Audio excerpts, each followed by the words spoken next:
గతంలో లక్షల ఎకరాల్లో సాగైన ఆముదం పంట రాను రాను వేల హెక్టార్లకు పడిపోయింది. నాణ్యమైన విత్తనం అందుబాటులో లేకపోవడం, బూజు తెగులు అధికంగా ఉండడంతో ఆముదం సాగుకు రైతులు దూరమవుతున్నారు. ఈ క్రమంలో ఆముదంలో మెరుగైన వంగడాలను రూపొందించి పూర్వ వైభవం తీసుకువచ్చేందుకు కృషి చేస్తున్నారు భారతీయ నూనె గింజల పరిశోధన సంస్థ శాస్త్రవేత్తలు. కొత్త రకం వంగడాలను రైతులకు పరిచయం చేస్తున్నారు.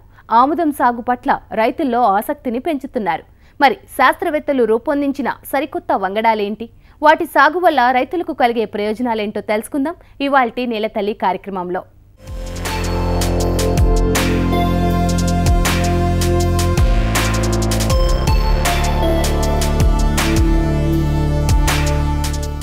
ఆముదం సాగులో ఉత్పత్తిలో భారతదేశం అగ్రస్థానంలో ఉంది.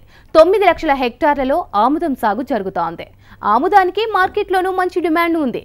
ఆముదం నూనె గింజలను 250 వ్యవసాయ ఉత్పత్తుల్లో వినియోగిస్తున్నారు. ప్రస్తుతం ఆముదం నూనెను ఎగుమతి చేసే దశలో భారత్ ఉంది. అయినా సాగులో ఎదురవుతున్న తెగుళ్ల సమస్య కారణంగా రైతులు నానాటికి ఆముదం పంట సాగుకు దూరమవుతున్నారు.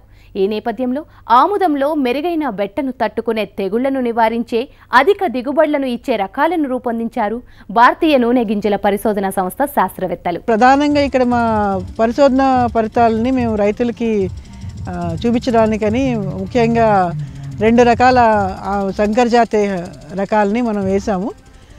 ఎక్కువగా ఇక్కడ వర్షాధారంగా వేసినప్పుడు రైతులు ఇప్పటికీ కూడా అరుణ రకమని, GCH 4 రకమని ఎప్పుడో పాత రకాలని వాడుతున్నారు. పాత హైబ్రిడ్లు, పాత రకాలని వాడుతున్నారు. దీనికంటే కూడా ఎంతో మెరుగైన అధిక దిగుబడినిచ్చే హైబ్రిడ్లు ఉండగా మనం ఇంకా పాత రకాలనే సాగు చేస్తున్నారు. కాబట్టి రైతులకి ఈ హైబ్రిడ్ల పొటెన్షియల్ చూపాలని చెప్పి ముఖ్యంగా రైతుల పొలాల్లో ఇది వేయడం జరిగింది. ఇక్కడ ముఖ్యంగా మనం వేసింది DCH 519 అనే సంకర జాతి రకము. ఈ హైబ్రిడ్ మనం చూసుకుంటే కనుక మిగిలిన పంటలన్నీ కూడా, మిగిలిన రకాలన్నీ కూడా ఎక్కువగా ఎరుపు రంగులో ఉంటాయి. కానీ ఈ హైబ్రిడ్ మటుకు పచ్చ రంగులో ఉంటుంది.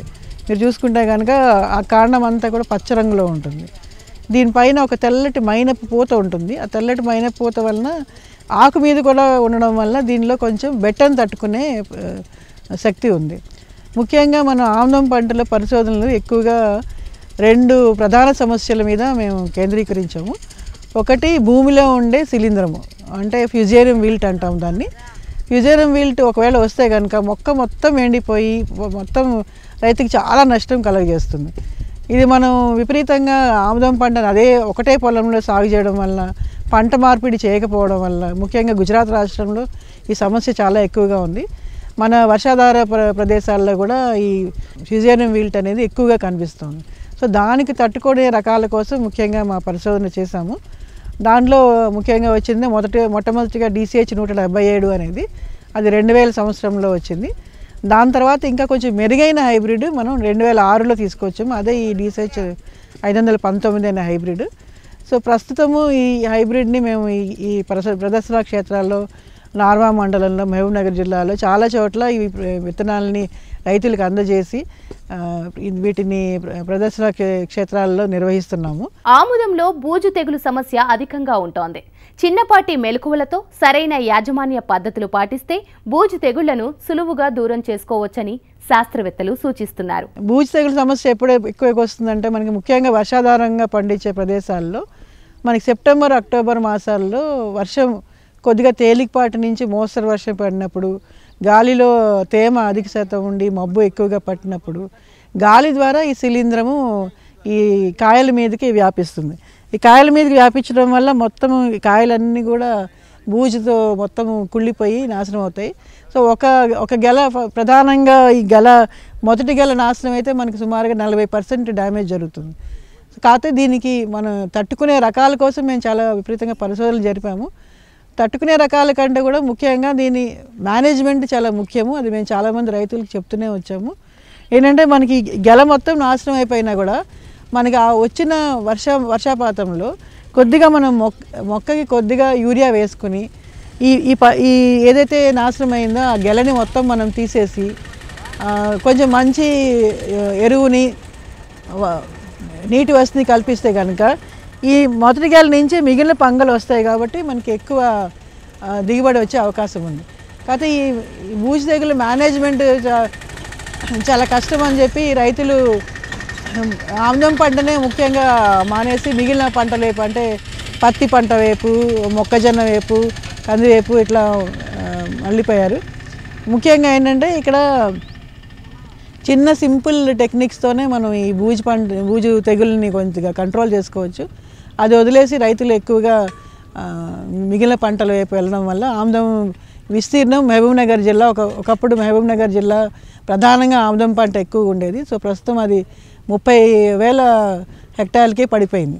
సో ముఖ్యంగా ఈ ఆముదం పంటని మళ్ళీ మనం ఈ వర్షాధారిత ప్రాంతాల్లో మళ్ళీ రివైవ్ చేయాలని ఎక్కువగా మేము ఈ ప్రదక్షిణ క్షేత్రాలు నిర్వహిస్తున్నాము. ఈ హైబ్రిడ్ ఇప్పుడు DCH 519 హైబ్రిడ్ 2006లో దేశం మొత్తం మీద అన్ని వర్షాధార ప్రాంతాల్లోనూ నీటి వసతి కింద అన్ని రకాల పరిస్థితుల్లోనూ సాగు చేయడానికి అనువుగా దీన్ని తీసుకొచ్చాము. ఇది ఖరీఫ్లోనే వేసుకోవచ్చు, రబీలో కూడా దీన్ని నీటి వసతి కింద మంచి దిగుబడిని సాధించవచ్చు. ఎకరానికి సుమారుగా మనకి 8 నుంచి 10 క్వింటాళ్ళు మనకి మామూలు మినిమం మేనేజ్మెంట్ 8 నుంచి 10 క్వింటాల దాకా దిగుబడి సాధించవచ్చు. అదే మనం మంచి యాజమాన్య పద్ధతులు పాటిస్తే కనుక 10 క్వింటాళ్ళ పైనే మనం ఎకరానికి దిగుబడి సాధించుకోవచ్చు.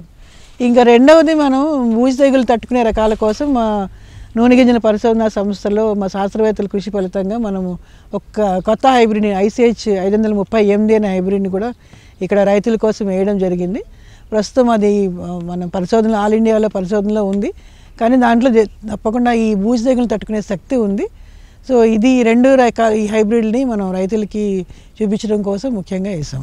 ఆముదాన్ని ఏక పంటగా కాకుండా అంతర పంటగాను సాగు చేసుకోవచ్చు. కంది, మొక్కజొన్న, గోరుచిక్కుడు, పత్తి వంటి ప్రధాన పంటల్లో ఆముదాన్ని అంతర పంటగా వేసుకోవచ్చు. దీనివల్ల రైతు ఒక పంట ద్వారా నష్టపోయినా మరో పంట ద్వారా ఆదాయాన్ని పొందవచ్చు అంటున్నారు శాస్త్రవేత్తలు. ఆముదము చాలా ఏళ్ల నుంచి మనం అసలు అంతర పంటగా వాడుతున్నామండి. ఎందుకంటే దీన్ని వేరే పంటల్లో ట్రాప్ క్రాప్ అంటాము. ట్రాప్ క్రాప్ ఎందుకంటున్నామంటే ఆముదం పంటలో ఉండే ఆకులు చాలా పెద్ద సైజు ఆకులు ఉంటాయి. మన మిగిలిన పంటలతో పోలిస్తే, వర్షాధారంగా పండించే పంటలతో పోలిస్తే, కంది కానీ మొక్కజొన్న కానీ వీటితో పోలిస్తే ఆముదంలో ఆకు చాలా పెద్ద సైజు ఉంటుంది. అట్లా ఆకు పెద్దదిగా ఉండడం వల్ల ఏమైనా పురుగులు దాని మీద గుడ్లు పెట్టి పొదగడం వల్ల దాంట్లో ఏదైనా డ్యామేజ్ జరిగితే కనుక మనకి ఈజీగా కనిపిస్తుంది. దూరం నుంచి కూడా మనం ఆముదం పంటలో ఏదైనా పురుగు వచ్చినప్పుడు మనకు తెలిసిపోతుంది.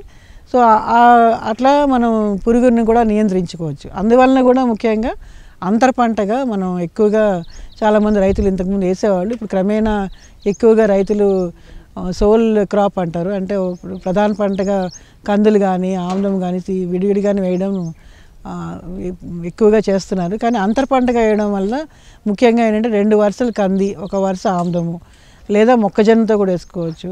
గుజరాత్లో అయితే కనుక పత్తితో పాటు ఆముదం కూడా ఒక వరుస ఆముదం వేస్తారు. దీనివల్ల ఏంటంటే మనకి ఒక పంట నష్టమైనా కూడా రెండో పంట నుంచి మనకి దిగుబడి వచ్చే అవకాశం ఉంటుంది. కంది కానీ ఆముదం కానీ 2 కూడా కొద్దిగా పెరినియల్ టైప్ అంటారు, కొద్దిగా పంగలు వస్తూనే ఉంటాయి. దీంట్లో ఒకసారి దిగుబడితో ఆగిపోదు. మనకు ఒక దిగుబడి పోయినా రెండో దిగుబడి కానీ మూడో దిగుబడి కానీ వస్తూనే ఉంటాయి. పికింగ్స్ అంటాం మనం ఆముదంలో. సో అట్లా పికింగ్స్ వస్తూనే ఉంటాయి. సో అందువలన కూడా అంతర పంటగా కూడా ఇది మంచి అంతర పంటగా ఏ పంటలోనైనా కూడా దీన్ని వేసుకోవచ్చు. కందితో కానీ ముఖ్యంగా కూరగాయలతో చూసుకుంటే కనుక గోరుచిక్కుడుతో చాలా మంచి కాంబినేషను. ఎందుకంటే ఒకటి పప్పు దినుసు, ఇంకొకటేమో ఆయిల్ సీడ్ క్రాప్. ఈ 2 కాంబినేషన్లో కూడా ఒకటి నేల బారిన పెరుగుతుంది, ఇంకోటి పైన పెరుగుతుంది. కాబట్టి 2 రకాలుగా కూడా ఇది అంతర పంటగా మంచిగా సూటబుల్ అవుతుందండి. ఆముదం పంట ఏ నేలలో అయినా సాగు చేసుకోవచ్చు. నీరు నిల్వ ఉండకుండా ఉంటే చాలు. నీరు పారే ప్రదేశాలలో, తేలికపాటి నేలలు, ఎర్ర నేలల్లో పంట బాగా వస్తోంది. బెట్టను తట్టుకునే శక్తి ఆముదంలో ఉంటోంది. మొదటి గెలలో బెట్ట వచ్చినా రెండో గెల నుంచి రైతుకు ఆదాయం వస్తోంది. ఆముదం పంట విచిత్రం ఏంటంటే ఏ నేలలోనైనా ఎక్కడన్నా వేసుకోవచ్చు అండి. ఒకటి ఏంటంటే దాంట్లో నీరు అసలు మురుగు ఉండకూడదు. నిలవ ఉండింది అనుకోండి, దాంట్లో ఎండు తెగులు విల్ట్ అంటాము, ఎండు తెగులు ఎక్కువగా వస్తుంది. సో నీరు బాగా పారే ప్రదేశాల్లో, తేలిక నేలలు, బాగా రాళ్ళతో ఉన్న నేలైనా సరే, ఎర్ర నేలలు, చల్కా నేలలు, ఏ నేలలో అయినా కూడా ఇది బాగా పంట వస్తుంది. కాకపోతే ఈ నల్ల రేగడి నేలల్లో ఇది కొంచెం నీరు మురిగి ఉండిపోతుంది. కాబట్టి కొద్దిగా ఆ నెలల కంటే కూడా ఎర్ర చలక నేలలు ఇట్లాంటివి తేలికపాటి నేలలు ఎక్కువగా బాగా పంట వస్తుందండి. ఆముదం పంట మనం వర్షాధారంగా పండిస్తాం. జూన్ జూలై నెలలో మొదటి వర్షానికి వేస్తుంటాము. తర్వాత ఆగస్టు నెలలో కూడా ఒక 15-20 రోజుల దాకా మనకి బెట్ట వస్తుంది. ఆ బెట్టను కూడా తట్టుకునేవి ఓన్లీ ఆముదం కానీ కంది కానీ, ఈ రెండే మనకి ఎక్కువగా బెట్టను తట్టుకుని నిలబడగలిగేవి. మిగిలిన పంటలు ఏవైనా సరే నీళ్లు లేకపోతే ఉండలేవు, కానీ ఆముదం పంట ఒక్కటి బెట్టను తట్టుకోగలదు. ఇంకొక అడ్వాంటేజ్ ఏంటంటే మొదటి గెలలో కొద్దిగా బెట్ట వచ్చినా రెండవ గెల టైంకి అంటే దసరాకి దీపావళికి మనకి ఒక మంచి వర్షం పడింది అనుకోండి, అప్పుడు దాంట్లోంచి ఇంకా పంగలు వచ్చి ఎక్కువగా వచ్చి దానికి మనకి మళ్ళీ దిగుబడి వచ్చే అవకాశం ఉంటుంది. కలుపు అంటే ఇది ఆముదం పంటను మనం వర్షాధారంగా పండిస్తాం కాబట్టి కలుపు మందులు వాడుకోవచ్చును. కానీ ముఖ్యంగా మనం ఇంటర్ కల్టివేషను లేదా మనకి 30 రోజులు పంట 30 రోజులు ఉన్నప్పుడే దాన్ని మొదటిసారి మనం కలుపు తీసుకోవాలి మాన్యువల్గా. తర్వాత మనం గొప్పులు చేసుకోవడానికని ఇంటర్ కల్టివేషన్ చేస్తాం 45 రోజుల తర్వాత. ఈ రెండు ప్రధానంగా చేయాలండి. లేదంటే కనుక ముందే మనం కలుపు మందులు పంట ఏకముందే కనుక వేసుకోవచ్చు. ముఖ్యంగా ఎక్కువగా వర్షాధారంగా పండిస్తున్నాం కాబట్టి మనం కలుపు మందుల కంటే కూడా మాన్యువల్గా వీడింగ్ చేసుకోవడమే మేము రైతులకి సలహా ఇస్తుంటాం. ఆముదం విత్తనోత్పత్తి ఏ విధంగా చేయాలి? విత్తన ఎంపికలో ఎలాంటి జాగ్రత్తలు తీసుకోవాలి? ఆముదంలో ఎక్కువ దిగుబడి వచ్చే రకాలేంటి? శాస్త్రవేత్త లావణ్య గారి మాటల్లోనే విందాం. ఇక్కడ ఆముదంలో విత్తనము ఎక్కువగా ఇదేంటంటే మనం మిగిలిన వరి ఇట్లాంటి పంటల్లాగా స్వపరాగ సంపర్కం కాదు, పరపరాగ సంపర్కం అంటారు. పరపరాగ సంపర్కం అంటే దీంట్లోనే ఆముదం గెలలోనే ఆడపూలు మగపూలు రెండు విడివిడిగా ఉంటాయి. ఒకటే గెలలో ఆడపూలు పైన ఉంటాయి, కిందన మగపూలు ఉంటాయి. సో గాలి ద్వారా ఈ పుప్పడి మిగిలిన మొక్కలకు వ్యాపిస్తూ ఉంటుంది. అందువల్ల దీంట్లో పరపరాగ సంపర్కం అంటే వేరే మొక్క నుంచి పుప్పడి స్వీకరిస్తుంది కాబట్టి ఇది పరపరాగ సంపర్కం అంటారు. ఇట్లాంటి పంటలో మనం ఏదైనా సూటి రకాలని మనం సొంతంగా మనం తీసుకున్నా కూడా అదే విత్తనాన్ని వాడాలంటే కొద్దిగా జాగ్రత్తలు పాటించి అదే విత్తనాన్ని వాడుకోవచ్చు. కానీ సంకర జాతి రకాలు అంటే హైబ్రిడ్లు తీసుకుంటే కనుక ఆ విత్తనాన్ని మనం ఒక్కసారే వాడగలుగుతాము, మళ్ళీ మనం అదే విత్తనాన్ని వాడలేము. ఈ విత్తనం మళ్ళీ మనం డీలర్ల దగ్గర నుంచి కానీ ఇన్స్టిట్యూట్స్ దగ్గర నుంచి కానీ మనం విత్తనం కొనుక్కోవాల్సి వస్తుంటుంది. ఇంకా హైబ్రిడ్ విత్తనోత్పత్తి చూసుకుంటే కనుక దీంట్లో ముఖ్యంగా మనకు కావాల్సింది ఆడ రకము మగ రకము. వేరే పంటల్లో అంటే మనకి రైస్ హైబ్రిడ్స్ కానీ మొక్కజొన్నలు కానీ బాజ్రా ఇట్లాంటి వాటన్నిటిలో మనం 3 రకాల పేరెంటల్ లైన్స్ కావాల్సి వస్తాయి. అంటే ఏబిఆర్ లైన్స్ అంటారు.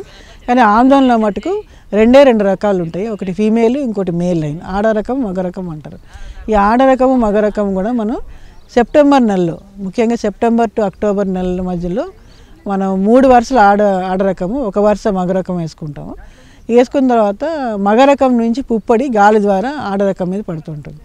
అందులోంచి ఆడ రకం నుంచి వచ్చిన విత్తనాన్ని మనం హైబ్రిడ్ విత్తనంగా తీసుకుంటాము. అదే హైబ్రిడ్ విత్తనోత్పత్తి.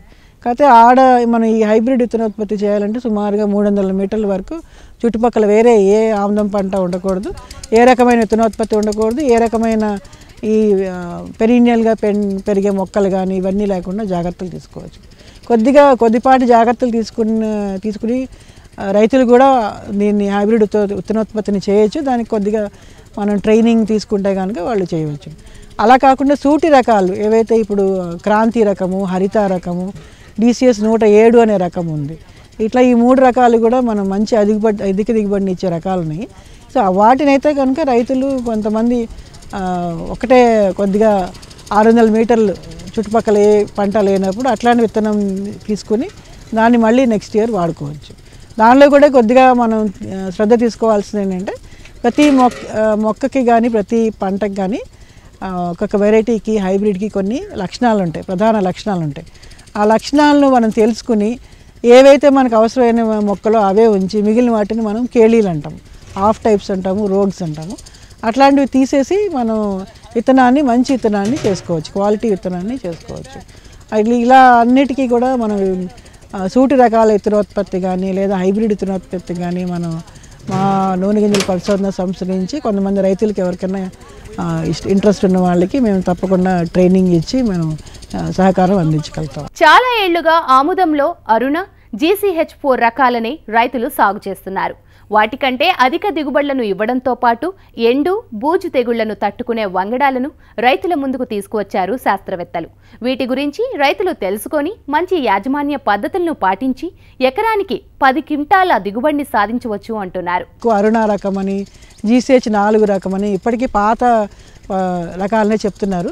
వాటికంటే అధిక దిగుబడినిచ్చి ఎండు తెగుల్ని బూజు తెగుల్ని తట్టుకునే రకాలైన ఈ 519 అనే హైబ్రిడ్ ముఖ్యంగా ఎండు తెగుల్ని తట్టుకుంటుంది. ICH 66 అనేది కూడా ఎండు తెగుల్ని తట్టుకుంటుంది.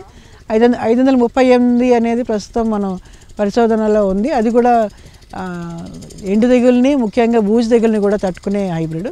ఇట్లా అధిక దిగుబడిని ఇచ్చే హైబ్రిడ్లు మనకి అందుబాటులో ఉన్నాయి కాబట్టి వీటి గురించి తెలుసుకుని ఎప్పటికప్పుడు తెలుసుకుని దీంట్లో మంచి యాజమాన్య పద్ధతులు పాటించుకుంటే కనుక మనకు సుమారుగా 10 క్వింటాల పైన ఎకరానికి 10 క్వింటాల పైన దిగుబడిని సాధించుకోవచ్చు. గతంలో కంది వరి పంటలు వేసిన రైతులు నేడు శాస్త్రవేత్తలు అందించిన కొత్త వంగడాలను పండిస్తూ సత్ఫలితాలను సాధిస్తున్నారు. ఈ కొత్త వంగడాల సాగులో చీడపీడల సమస్య లేదని, ఉత్పత్తి కూడా అధికంగా వస్తుందని రైతులు ఆనందాన్ని వ్యక్తం చేస్తున్నారు. రైతులు ఎప్పటికీ ఒకటే పంట కాకుండా వాణిజ్య పంటల సాగు వైపు అడుగులు వేయాలని పిలుపునిస్తున్నారు. తక్కువ నీరు, తక్కువ పెట్టుబడితో అధిక దిగుబడులు సాధించి మంచి ఆదాయాన్ని పొందవచ్చని చెప్తున్నారు. క్రాంతి అండ్ జ్యోతి GSS 4 వెరైటీలు వేసేవాళ్ళం.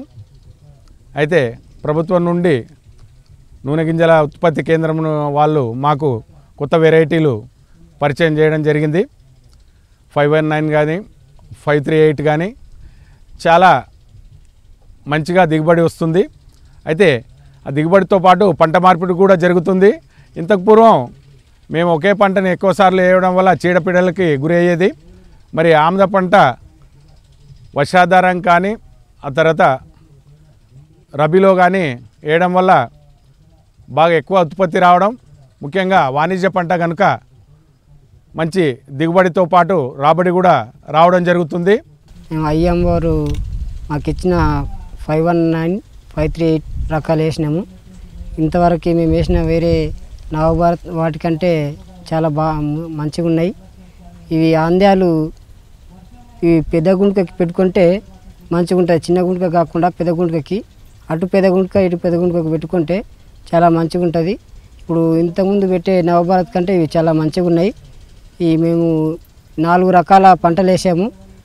ఇప్పుడు ఒకటి ప్రస్తుతం పత్తి, ఒకటి ఆందము, ఒకటి వరి, ఒక కంది. వీటికంటే బెటర్గా అనిపిస్తుంది మన ఆందం పంట. వరి పంట ఒక అరెకరం పొలంకి తడిసేటట్టు నీరు ఉంటే కూడా ఈ మన ఆందము 2-3 ఎకరాలకి పెట్టుకొని మంచిగా పండించుకోవచ్చు. మన 538, 519 చాలా మంచిగా ఉన్నాయి. మంచి రకం ఇచ్చారు సార్ ఐవార్ నుంచి. మా పొలంలో 519 రకము, తర్వాత 538 రకము 2 రకాలు ఇచ్చారు. ఆ రకాలు వాళ్ళు చెప్పినట్లు దంటుకు దంటు 3 ఫీట్లన్నర 3 ఫీట్లు వేసాము. తర్వాత మంచిగా పంట వచ్చింది. ఒక గొల్ల కనీసము 170 నుంచి 270 గింజాలు ఉన్నాయి ఒక గొల్లకు. మంచి దిగుబడి వచ్చింది. అదేవిధంగా మన ఇంతకుముందు ఉన్న క్రాంతి కానీ ఇంతకుముందు ఉన్న GSH 4 కంటే కొంత మేలైన రకము, అంటే రైతుకు లాభసాటిగా ఉంది. అదేవిధంగా మనము ఇప్పుడు చూస్తున్న పరిస్థితుల్లో ఎండ శాతాన్ని కూడా కొంత తట్టుకుంటుంది. ముఖ్య ఉద్దేశం ఏంటంటే మనము తక్కువ బోర్లు ఉన్న వాళ్ళం కూడా, తక్కువ నీళ్ళు ఉన్న వాళ్ళం కూడా ఈ వరిని వేసుకుంటున్నాం కాబట్టి 1 ఎకరా వరి వేసుకునే నీళ్ళతో ఒక 5 ఎకరాలు ఆముదం పంట కంపల్సరీ సాగు చేసుకోవచ్చు. ఎందుకంటే ఇది ఆరుతడి పంట, 15 రోజులకు ఒకసారి నీళ్లు కడితే మనకు మంచి లాభమైన పంట. ప్రతి సంవత్సరం తెలంగాణ జిల్లాలో ఆముదపు పంట ప్రదక్షిణ క్షేత్రాలను నిర్వహిస్తున్నారు భారతీయ నూనె గింజల పరిశోధన సంస్థ శాస్త్రవేత్తలు. తద్వారా రైతులకు పంట సాగులో మెలకువలను నేర్పిస్తున్నారు. ఈసారి మహబూబ్ నగర్ జిల్లాలోని నర్వా, పాతర్చేడ్ మండలాల పరిధిలో నిర్వహించిన సదస్సుకు రైతుల నుంచి మంచి స్పందన లభించింది. శాస్త్రవేత్తలు చెప్పే మెలకువలను తెలుసుకునేందుకు రైతులు ఆసక్తిని చూపించారు. రానున్న రోజుల్లో అధిక దిగుబడులను ఇచ్చే చీడపీడలు లేని సరికొత్త వంగడాలను రైతులకు అందుబాటులోకి తెస్తామని శాస్త్రవేత్తలు చెప్తున్నారు. ఒక 50 మంది రైతుల పొలాల్లో ప్రదర్శన క్షేత్రాలు ఏర్పాటు చేసి DCH 519 అనే రకం, అదే మాదిరిగా ICH 66 అనే హైబ్రిడ్ రకం, ICH 538, 576 రకాన్ని ఇక్కడ రైతుల పొలాల్లో కొత్త రకాలైనటువంటి ఈ రకాలని ప్రదర్శన క్షేత్రాల కింద ఏర్పాటు చేసి ఈ పాతరచేడు గ్రామం ఈ చుట్టుపక్కల గ్రామాల అందరి రైతుల్ని ఇక్కడికి ఈ ప్రదర్శన క్షేత్రాల దగ్గరికి చూపించి వాటి యొక్క లక్షణాల గురించి వాళ్ళకి అవగాహన కల్పించడం జరిగింది. తప్పకుండా ఇంతకు ముందు ఉన్నటువంటి GCH-4 అనే హైబ్రిడ్ కంటే తర్వాత ఇక్కడ లోకల్గా రైతులు వాడేటువంటి రకాలు వాటి విత్తనాల కంటే కూడా ఎంతో మేలైనటువంటి ఈ హైబ్రిడ్ రకాలు ఈ 519 కానీ 538 కానీ ICH-66 హైబ్రిడ్ రకాలు వేసి యాజమాన్య పద్ధతులు మేలైన యాజమాన్య పద్ధతులు వీడ్ మేనేజ్మెంట్ గురించి కానీ స్పేసింగ్ గురించి కానీ తర్వాత చీడపీడల నివారణ గురించి కానీ ఈ మేలైన యాజమాన్య పద్ధతులు ఈ రైతుల యొక్క పొలాల్లో పాటించినందువలన మంచి పంట తీసుకోవడం జరుగుతుంది. తద్వారా ఒక ఎకరానికి 6 నుంచి 8 క్వింటాల వరకు వర్షాధార పరిస్థితుల్లో కూడా తీసుకునే అవకాశం ఉంది. కాబట్టి రైతులు చాలా వరకు దీన్ని ఈ మేలైన యాజమాన్య పద్ధతులు ఈ కొత్త రకాలు మేము సరఫరా చేసేటువంటి విత్తనాల పట్ల వాళ్ళు చాలా ఆసక్తితో ముందుకొచ్చి ఈ మేలైన యాజమాన్య పద్ధతులు పాటించి ఆముదం పంటని బాగా పండించడం జరిగింది. తద్వారా ఈ గత 2 సంవత్సరాల్లోనే ఈ ఆముదం యొక్క విస్తీర్ణం కూడా ఈ చుట్టుపక్కల గ్రామాల్లో బాగా పెరగడం జరిగింది. కాబట్టి వచ్చే సంవత్సరం కూడా ఈ ఆముదం పంట గురించి ఈ కొత్త హైబ్రిడ్ విత్తనాల గురించి ఇక్కడ అందించి రైతులకి సీజన్కి ముందే మేము ఇక్కడ గత సంవత్సరం సుమారుగా 800 ఎకరాలకి విత్తనం కూడా ఈ గ్రామానికే తీసుకొచ్చి రైతులకి అందించడం జరిగింది. కాబట్టి వచ్చే సంవత్సరం కూడా ఇంకా విస్తీర్ణం పెరుగుతుందని చెప్పి మేము ఆశిస్తూ ఉన్నాం. ఇంకా వచ్చే సంవత్సరం కూడా హైబ్రిడ్ విత్తనాలు ముందుగానే వచ్చే ఏప్రిల్ మాసంలో కానీ మే మాసంలోనే రైతులకి కావాల్సినంత విత్తనాన్ని నాణ్యమైన హైబ్రిడ్ విత్తనాలని వీళ్ళకి అందించి ఈ 519 కానీ 538 రకాలు ICH-66 రకాల విత్తనాలని మేము ముందుగానే వీళ్ళకి అందించడం జరుగుతుంది. అదే కాకుండా మళ్ళీ కూడా కొన్ని ప్రదర్శన క్షేత్రాలు ఏర్పాటు చేస్తాం వచ్చే సంవత్సరం కూడా. ఇదే కాకుండా ఇక్కడ కొంతమంది రైతుల్ని ఎంపిక చేసి మా సంస్థలో వాళ్ళకి విత్తనోత్పత్తి గురించి తర్వాత బయోపెస్టిసైడ్స్ ఈ BT-127 అనే ఈ బయోపెస్టిసైడ్ దీన్ని కూడా ఏ రకంగా తయారు చేసుకోవాలి ల్యాబ్లో, తర్వాత రూరల్ యువత గ్రామాల్లో ఉండే యువతకి దీనిలో శిక్షణ ఇచ్చి వాళ్ళని ఒక ఎంటర్ప్రెన్యూర్గా తయారు చేయడానికి కూడా మేము చర్యలు చేపడుతూ ఉన్నాం.